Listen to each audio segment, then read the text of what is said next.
Hi, ladies and gentlemen. Welcome back. Wow, time flies. This is actually the third part for today.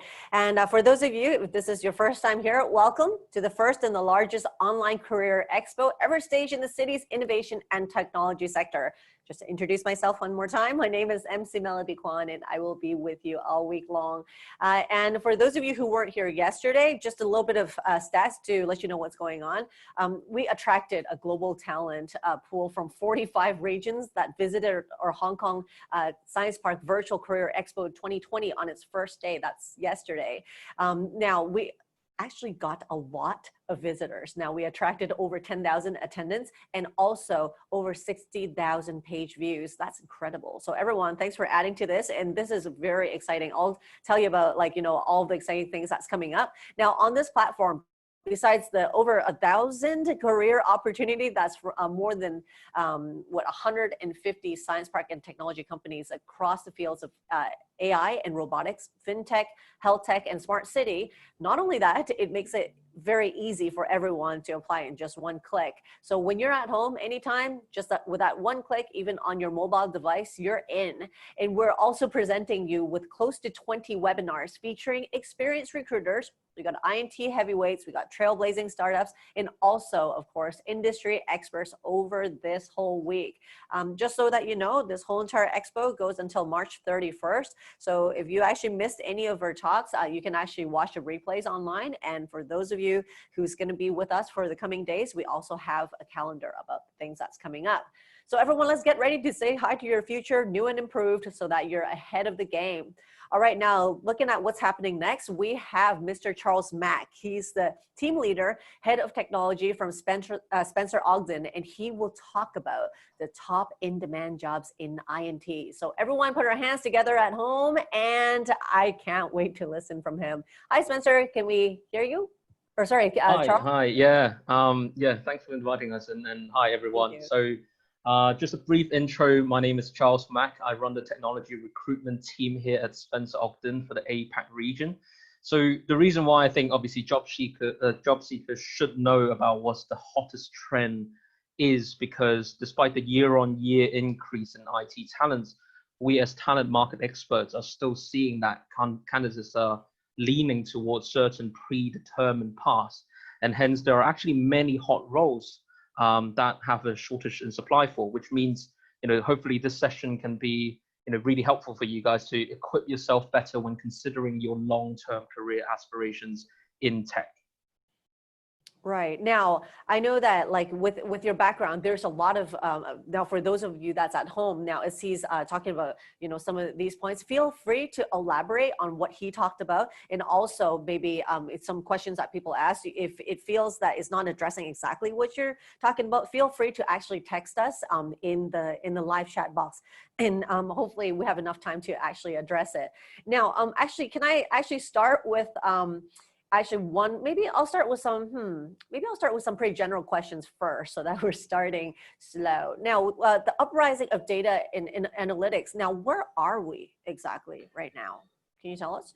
So at the moment, data is one of the major driving forces in Hong Kong as many businesses are building their own data architecture as well as analytics teams to fully maximize their collected consumer data. So aside from the many new, obviously, startups building specialty within this space, trying to fill the gaps where most of the companies can't, there's been a spike of in-house teams being built out as well in the past, I would say, 18 months.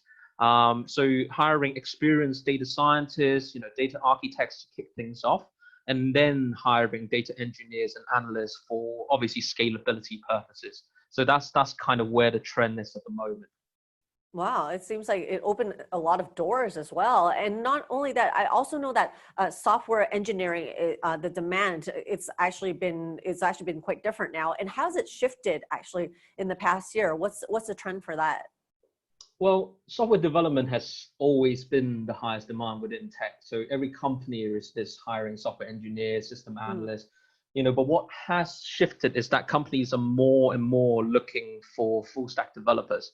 So possibly due to obviously the economic situation overall last year, as well as the recent virus outbreak, there is an increased need for balancing between having one person that can cover both back-end and front-end software development. So you won't actually see as many openings as before, which are like pure Java developers or pure front-end developers, anymore, unless they have a very established engineering team, which allows them to maneuver talents that way.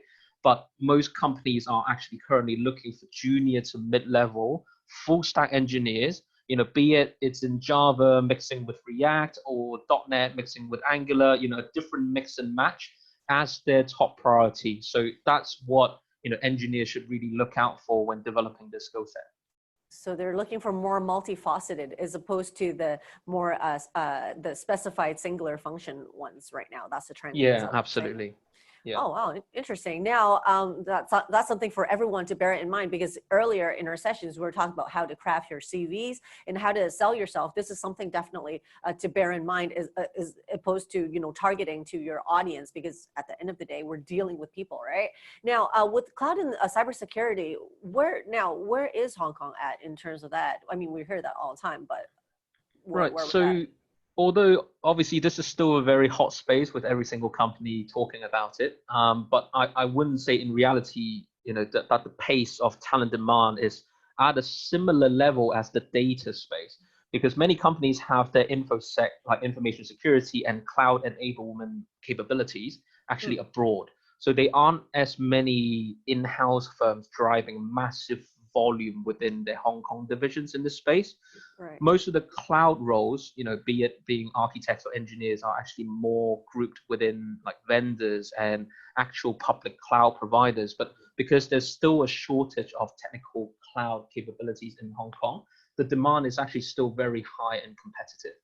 Whereas cybersecurity, on the other hand, has seen a bigger increase of demand as Hong Kong becomes a more central APAC hub, still, despite the market fluctuations. Wow, what they say, one door closed, another opens, but and then Exactly. Even the other one isn't that close, so it's like both door opens now. And now the other one is now we know digital transformation is a key driving force. Now, what do companies actually need?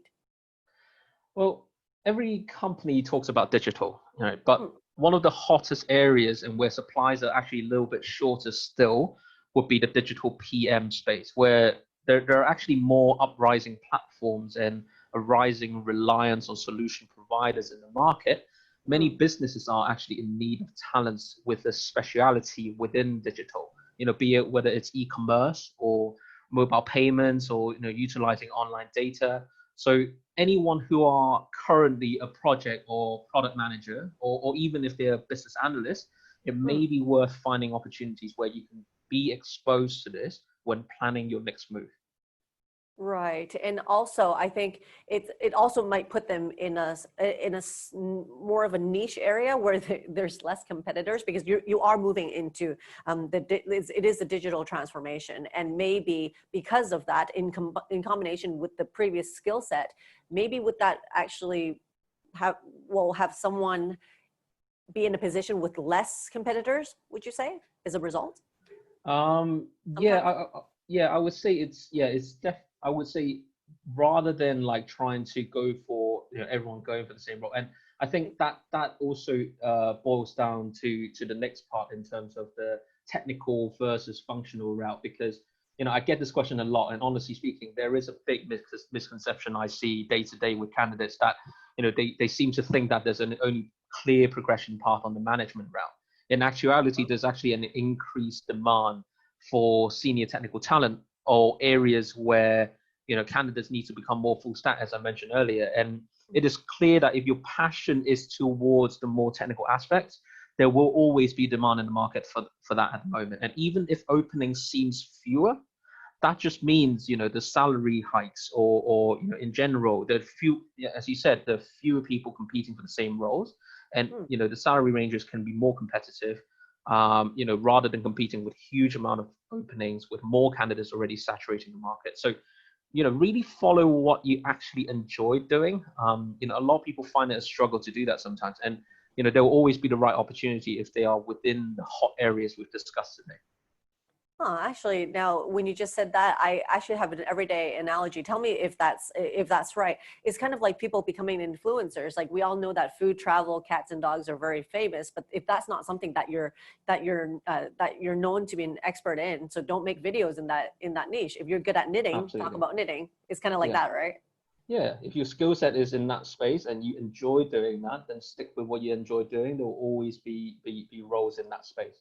Exactly. Okay, this is good. Wow, thank you. Now, let's jump on to the audience questions. Wow, time flies. Oh my God, I'm looking at the counter. Geez, okay, let's go right in. Now, question one, what kind of posts are mostly required and with the most career aspect? With the Sorry, most career prospects, sorry. sorry. Say that once more. Sorry, that line. What kind of posts, I think they're talking about job posts, are mostly required and with most career prospect? I would answer that on two folds. I would say if you're looking at highest demand or you know the hottest space, it never leaves software engineering still. That is Right. where the biggest demand is. And every single company is still hiring within this space. Mm. But if we're talking not from a quantity perspective, but from skill set, what's the biggest demand in terms of every single company wanting that skill set at the moment is probably data. That's how I would answer that question. Wow, thanks. That's definitely pro and insider tip. Thank you. Now, Q2, in this situation of the virus right now, would enterprises slow down the hiring process? And also, is there an alternative way in terms of interviewing people, for example, like using Zoom, like right now? And what do we need to be aware while doing a live interview? Okay, all right. So to answer the first part of the question, enterprises, the companies that have decided to slow down on hirings at the moment because of the virus situation, I think it's changed in the past just 2 months. Because at the beginning, we're seeing a lot of local as well as more Chinese-based business. They have slowed down because they're uncertain or they're dealing with the work from home arrangements. But in actuality, recently, more of the overseas funded businesses are actually slowing down a little bit more in comparison, whereas the Hong Kong as well as the Chinese-based business are actually picking up the pace again. But in terms of interview side, a lot of the times I've got clients at the moment just switching between video conferences or phone interviews. If they are serious about making that hire, they will not stop.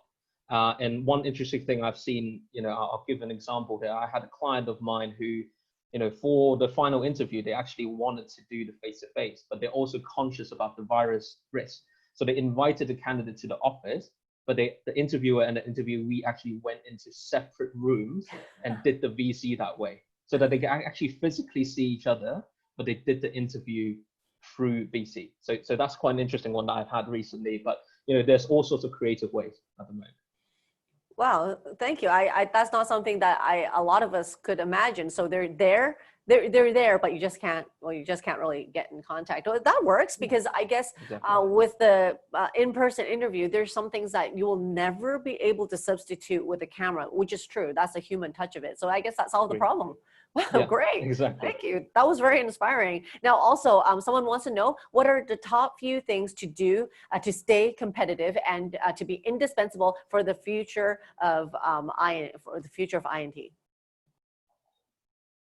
Okay, all right. So one of the things that, from a talent perspective, I would say is, well, as I mentioned earlier, one of the things is staying relatively in touch with the technical side. Because I know there are still PM roles or like functional roles out there, but there's more and more roles out there that are requiring both sides now. So if you are starting to lose touch on the technical side, in a couple of years' time, we're just talking about that time frame. Your function, there will still be roles looking for functional hires, but the thing is, technical is still quite in demand at the moment. And even if you, as a PM, if you lose touch on the technical side, you won't pass some of the interviews at the moment, right? That is as simple as that. And I would say to make yourself indispensable is in all aspects, although however full stack you are, find a couple of niches which you are actually stronger at. and focus on drilling down on those. So I've seen candidates who have a broad spectrum of skill set on their CVs, but the thing is they're not in depth enough on each of them, and that's some of the clients that I've seen have mentioned that as well. So even if you have a full stack capabilities, it doesn't stop you being specialized in a couple of places. So make sure you find your niche and dig deep in that, and then you will be of high demand if you're able to achieve that.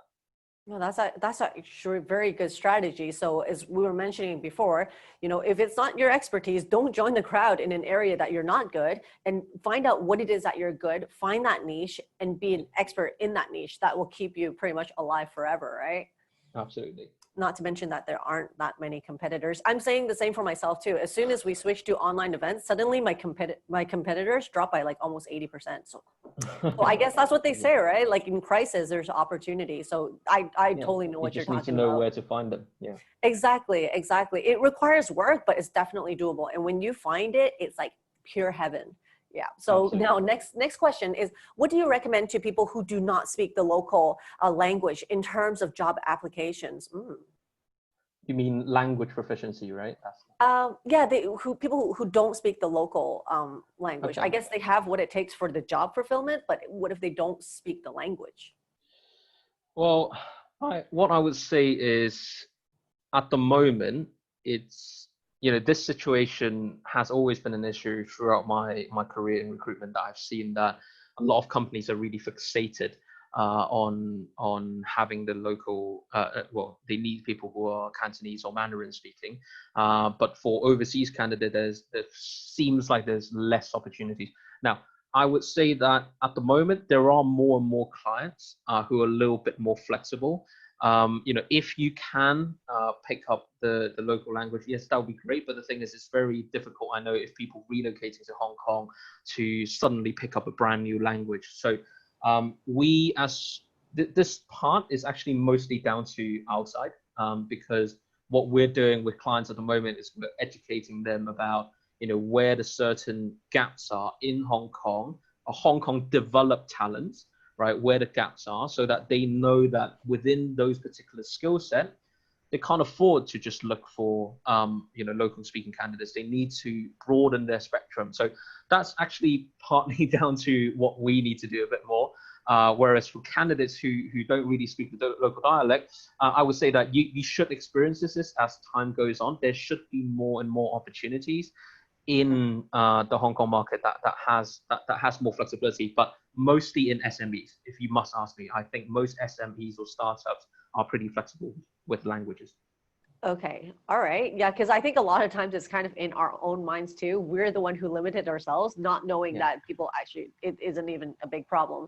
Now let's move on. Oh, actually, probably last question. We're out of time.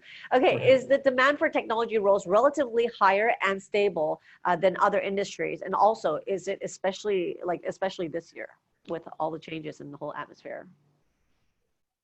I would say overall, I wouldn't say I think it's higher than other industries, but I wouldn't say it's particularly higher than the same time last year, because what we're seeing is that because a lot of the interviews or a lot of the tech talents that are required, a lot of the times they can do the work remotely, so it's really not too impacted by as opposed to other markets like construction and property or finance. These are probably more impacted sectors, I would say, in general. But what our experience is, the overall IT demand is pretty similar to last year. I would say that there are more opportunities for company utilizing our services a bit more, just because from last year there was a bigger group of candidates that were a little bit conservative about maneuvering or moving around in Hong Kong on job to job. But the thing is, the demand is actually still the same. It's actually still a lot, and so that really hasn't impacted. So if you are having trouble getting feedback from applying for tech jobs, online, etc., speak to a couple of the closer recruitment consultants that you're working with. And sometimes they may be able to open doors a little bit more at this current time in comparison to other times. So it's, you know what, I'm seeing so many questions coming in, but unfortunately, it looks like we're out of time. But I just want to say, hey, thank you so much, Charles, for being with us. All of the questions that we went through, it was like so insightful, not just to everyone at home, but even everyone in the studio. I see like a lot of nodding heads. So thank you so much for giving us such important information and also spending time with us this afternoon. I want to say, everyone at home, let's give him a big round of applause. Thank you, Charles. Thank you. Thank I you hope very we see much. you again. Yep, and it's been a pleasure. Thank you. Cheers. So this wraps up our webinar session for the top demand jobs, that is in I&T. And also, if you would like to recap some of the key takeaways that we had today, the recorded version is actually online throughout our virtual career expo. And as I mentioned before, we do have a lot of very informative webinars. That's all the way until the end of this month. That's until the 31st of March. Coming up tomorrow, we have top tips for online interviews by Mr. Ryan Wong. He's a sales and marketing director of cpjobs.com at 1 p.m. Hong Kong time tomorrow. So make sure you don't miss that. And if you have any questions, any inquiries, anything that you need support on, contact us on hksp@vfairs.com, vfairs.com. And thank you so much, everyone, for being with us today. That went by really fast, those 3 sessions. I hope to see you in the subsequent days that's coming up. And good luck in your job search in the Hong Kong Science Park Virtual Career Expo. My name is Melik Duquan, and I will see you all week long. We'll see you then.